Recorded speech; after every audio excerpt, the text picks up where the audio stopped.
Bonsoir à tous, il est 18 h lundi 26 juillet. Merci de nous rejoindre pour ce journal. Au programme ce soir, la crise sanitaire et ses conséquences, elles sont multiples, vous le savez. Ce soir, on s'intéresse aux difficultés rencontrées par le secteur du BTP depuis de longs mois.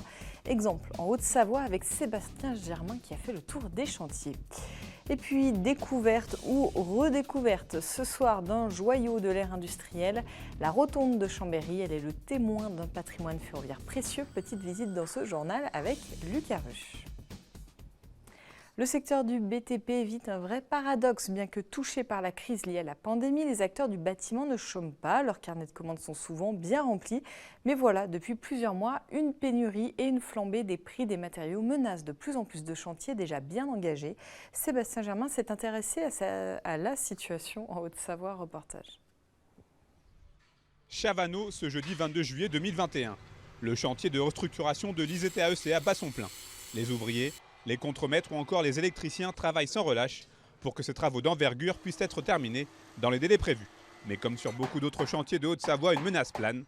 Depuis maintenant plusieurs mois, le secteur du bâtiment et travaux publics est frappé par une double crise, une pénurie des matériaux, ajoutée à une flambée des prix. C'est un petit peu le redémarrage de l'activité suite à l'arrêt lié au Covid qui se fait un petit peu partout en même temps et forcément on a des soubresauts de la production derrière et on a du mal à récupérer aujourd'hui. En termes de disponibilité, c'est vraiment très compliqué pour pas mal de matériaux. On est sur un problème qui est mondial avec notamment une intervention des États-Unis et de la Chine en ce qui concerne le rachat des stocks en Europe.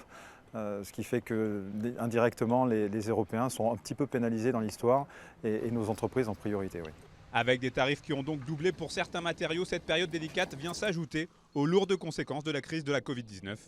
Et c'est bien là tout le paradoxe du BTP, car le secteur est actuellement en pleine effervescence. Ces difficultés tombent donc au pire moment qui soit. Nos entreprises ont déjà des marchés qui sont pour la plupart signés, mais aujourd'hui ça se discute entre maîtres d'ouvrage et entreprises de voir soit reporter le marché, soit carrément de l'annuler aujourd'hui, voire pour certains de changer la typologie du marché. Notamment par exemple, on a des marchés qui étaient prévus en bois pour une partie de la structure et qui sont en train de passer métal ou béton parce que le prix du bois fait qu'on ne peut tout simplement pas rentrer dans le budget.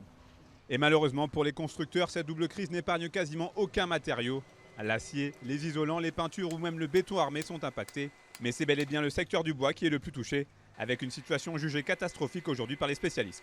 Exemple très concret du côté de Saint-Martin-Bellevue, où François Gelos dirige l'entreprise SBS. Aujourd'hui, on réalise des chantiers qu'on a traités il y a 6 mois à peu près, sans clause forcément de réactualisation, ce qui fait que là, ça impacte directement notre rentabilité. Aujourd'hui, les rentabilités des entreprises de construction en bois s'effondrent. Je pense que si ça continue comme ça, beaucoup d'entreprises comme nous vont mettre des personnes en activité partielle à l'automne. Au rythme où vont les choses, la fédération BTP 74 table sur un arrêt de 30% des chantiers en cours en Haute-Savoie d'ici à la fin de l'été. L'urgence est donc bien réelle. Ce lundi matin, le conseil départemental de Haute-Savoie s'est rassemblé pour la 3e séance d'installation depuis les élections. Une réunion de plus de 3 heures qui a servi à constituer les différentes commissions, désigner les représentants du conseil Savoie-Mont-Blanc ou encore du conseil d'administration du SDIS. L'Assemblée a également dû gérer l'actualité avec plusieurs communes du Chablais fortement touchées par des intempéries ces dernières semaines. Une aide exceptionnelle de 100 000 € a été allouée en urgence. On écoute justement Marcel Sadier, président du département de Haute-Savoie, au micro d'Emmanuel Jaude. Ce matin, vous avez vu 183 structures. Nous avons désigné les conseillers départementaux dans 183 structures. Alors, ce n'est pas très passionnant.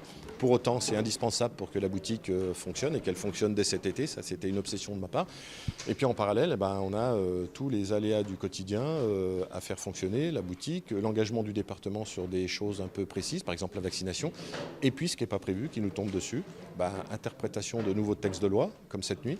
Et puis, des aléas climatiques, comme on a eu dans le Genevois, comme il y a eu à Samoin, comme il y a eu dans la Vallée-Larme. Et puis surtout comme il y a eu au bord du lac Léman où aujourd'hui l'Assemblée départementale a décidé de voter une première enveloppe d'aide exceptionnelle aux communes de 100 000 €. Moi je suis retourné samedi pour évaluer les premiers dégâts et on veut vraiment aider les communes pour qu'elles puissent faire la saison touristique du mois d'août, que les plages soient ouvertes au mois d'août. Donc ces premiers 100 000 €, c'est une aide pour que les plages soient ouvertes au mois d'août. Et toujours en politique, un nouveau visage à l'Assemblée nationale. Christelle Pétex-Levet, vice-présidente du département de Haute-Savoie justement, et maire de Régnier-Izery, sera la 6e députée du département à compter du 1er août et jusqu'à la prochaine élection législative en juin 2022. Elle va rejoindre le parti Les Républicains pour l'occasion et devra démissionner de ses 2 mandats exécutifs locaux, comme l'impose la loi. Elle était la suppléante de Martial Sadier. Les rassemblements s'opposant au pass sanitaire se poursuivent en France et en Pays de Savoie. Ce samedi, ce sont près de 4000 personnes qui ont défilé à Chambéry, comme vous le voyez sur ces images publiées sur Twitter. Ils étaient également près de 3500 à Annecy ou encore 2500 du côté de Thonon. Des chiffres en hausse qui montrent que la mobilisation ne faiblit pas malgré les vacances scolaires. C'était le 3e rassemblement organisé en une semaine.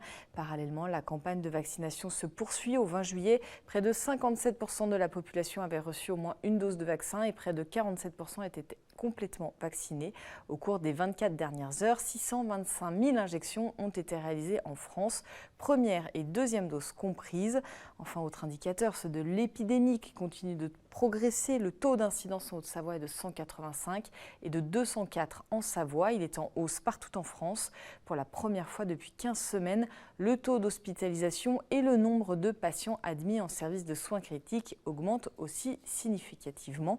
Une situation qui inquiète la préfecture de Savoie, alors que dans la nuit de samedi à dimanche, environ 2500 personnes ont participé à une rave party sur le col du Sapenay entre Chindrieux et Entrelacs. Près de 500 véhicules s'y sont installés. Lors de la redescente, des dépistages d'alcoolémie et de stupéfiants ont été réalisés. Près de 70 infractions notifiées.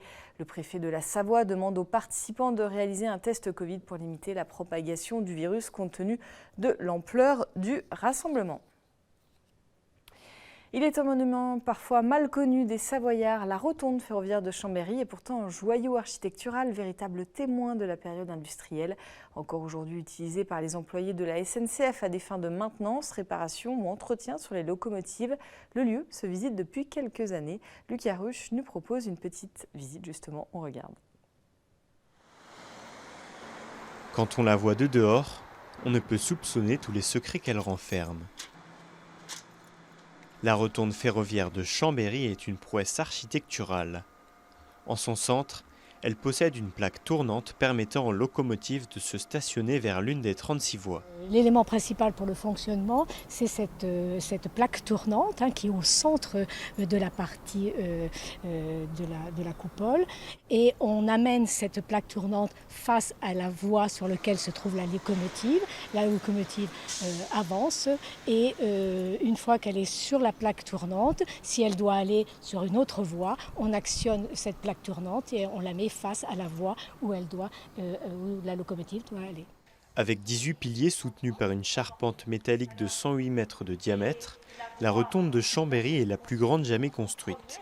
Rotonde qui n'a d'ailleurs jamais vraiment cessé de fonctionner. Cette rotonde ferroviaire a été construite au début du XXe siècle, entre 1906 et 1910. C'est un moment où la gare de Chambéry voit son trafic s'intensifier. On a plus de 90 locomotives remisées ici et le PLM, le Paris-Lyon Méditerranée, décide de faire construire une rotonde ferroviaire pour faciliter les manœuvres, pour remiser ce matériel roulant. Véritable lieu chargé d'histoire, la rotonde ferroviaire de Chambéry se visite. Pour le plus grand bonheur des touristes venus redécouvrir le patrimoine industriel souvent oublié. Je ne sais pas comment dire, tellement c'est impressionnant. Ah oui, je suis un peu époustouflé. C'est un lieu qui est magnifique et c'est formidable de l'avoir conservé dans un état actuel qui est formidable. C'est pour moi tout à fait inattendu. Je ne m'attendais pas du tout à voir quelque chose d'aussi important, aussi conséquent, avec une architecture telle que celle-ci. Et je suis agréablement surprise. Sélectionnée parmi les finalistes pour une émission dédiée au patrimoine, la rotonde de Chambéry pourrait devenir en septembre prochain le monument préféré des Français 2021, si elle est élue. Un peu de sport pour aller jusqu'à la fin de ce journal. Annulé l'an dernier à cause de la situation sanitaire, la 27e édition des Evian Championships a tenu toutes ses promesses ce week-end sur les parcours des bords du Léman. Le tournoi du Grand Chelem au Savoyard a vu la victoire finale de Minjee Lee, l'Australienne de 25 ans, remporte son tout premier majeur après une folle remontée en battant en play-off la Coréenne Jang-Gun Lee, restée très longtemps en tête du classement. La meilleure française, Céline Boutier, termine 29e. Et on reste dans le sport pour finir ce journal et on se quitte en images avec la 6000D du côté de La Plagne, un événement vieux de 32 ans qui n'a été annulé qu'une seule fois l'an dernier, vous vous en doutez, en raison des conditions sanitaires. Cette 31e édition a réuni 2200 participants sur 9 épreuves. Ce sont 2 habitués qui s'imposent sur l'épreuve reine, la 6000D, et ses 67 km et 3400 mètres de dénivelé positif. Stéphane Ricard et la Suédoise Mimi Kokta sont montés sur la première marche du podium. Merci de votre fidélité à l'info sur les Mont Blanc. Merci à toute l'équipe. Tout de suite, c'est la météo de Thierry Paume. Passez une très belle soirée. À demain pour un nouveau JT.